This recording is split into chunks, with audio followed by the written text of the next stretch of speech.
This supplemental video is on using tools such as the grid, snap, smart guide, aspects of transform, including rotate, to help with presentation. That seemed to be one of the things that comes up in week 2, week 1, assignment 4 as well, and in later assignments. So it can really help that if we address some of this maybe a little bit better. Also the help files, if you go to Photoshop help, you'll get exceptional information available through them, both in video format, text format. So we can talk about that if you have any questions. So what I have here, I have 11 inch by 11 inch square. The grid is marked off in 1 inch sections. You can see basically I have a 1 inch arrow. I have it pointing up because we're going to do some directional things. But what I want to do with this, and let's go ahead and deselect it. Let's go ahead and clear that out. I'm going to go ahead and I'm going to duplicate this layer. Now, there's other ways to do it. You could have kept it selected. You could have selected it and copied and pasted it. I'm just going to duplicate it. It's automatically going to give me another one. So basically what I have is 2 of these that are on top of each other now. You can't really see them, but if I take the move tool, you can see it. So what I want to do first is I'm going to take that and I'm going to transform it and I'm going to rotate it because I'm going to set up basically my 180 degrees, and I'm going to go through some tools. This is kind of a longer way to do it, but there's a lot of little shortcuts in here that'll help. So let's go ahead and rotate it 180 degrees. You'll see now that if we move it, it's pointing down. We can go ahead and use the grid and smart guides. So let's make sure those are on. Show guide. Let's show smart guides.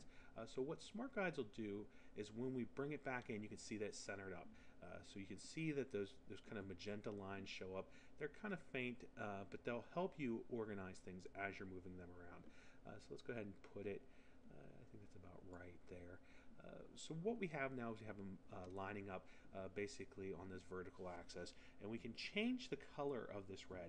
This is kind of a separate thing we haven't done much with, but if we wanted to make this 180, we can add 180 degrees hue, and that'll change it to cyan. Any direction you do positive, taking red, say 60 degrees would make it yellow. So we see that there. So basically, once you know the hues I identify them, you can use that to change hues very precisely as well. So what I'm going to do in this next step is I'm going to go ahead and merge these layers together. I basically selected them holding shift. I'm going to merge layers, and now I have them on together. And the reason I'm going to do this is I'm going to duplicate it again, and I'm going to show you here, is I'm going to start to set up the color wheel. So let's say I want to move and move to doing yellow and blue at the same time. I'm going to transform this. I'm going to rotate it, and we can come in here to degrees, and we know that yellow is at 60 degrees. So if we rotate that at 60, it's basically going to organize it in the design along with its position on the color wheel with hue 60. Obviously right now they're not the correct color. Let's go ahead and turn off the grid and make that a little bit clearer.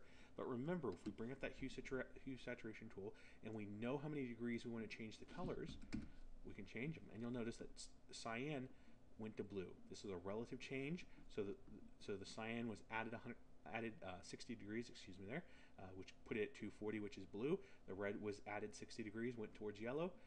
So let's go ahead and do that one more time. Let's get the other ones in there too. So I'm going to duplicate that first layer, bring it in, and next thing I want to do here is I'm going to rotate it. Let's rotate it first.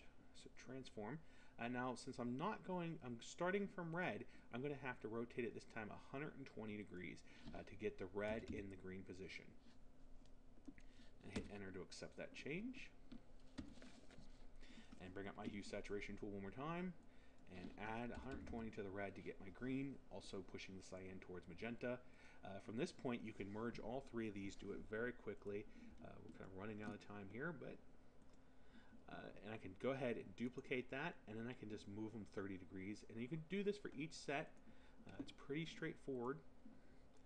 Let's see if we do this here. So let's move it 30,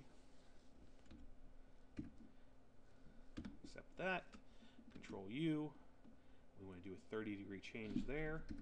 That'll give me my orange. That puts all, beginning to put all my tertiaries in there. They're all in the correct location. They're all organized well. You could come in here later and change the scale of any individual ones. It gives you a lot of options, but it's a quick way to organize this, make changes. This was 5 minutes. We've got primary, secondary, present, and most of the good bit of the tertiaries. But if you have any questions about this, let me know. Thanks.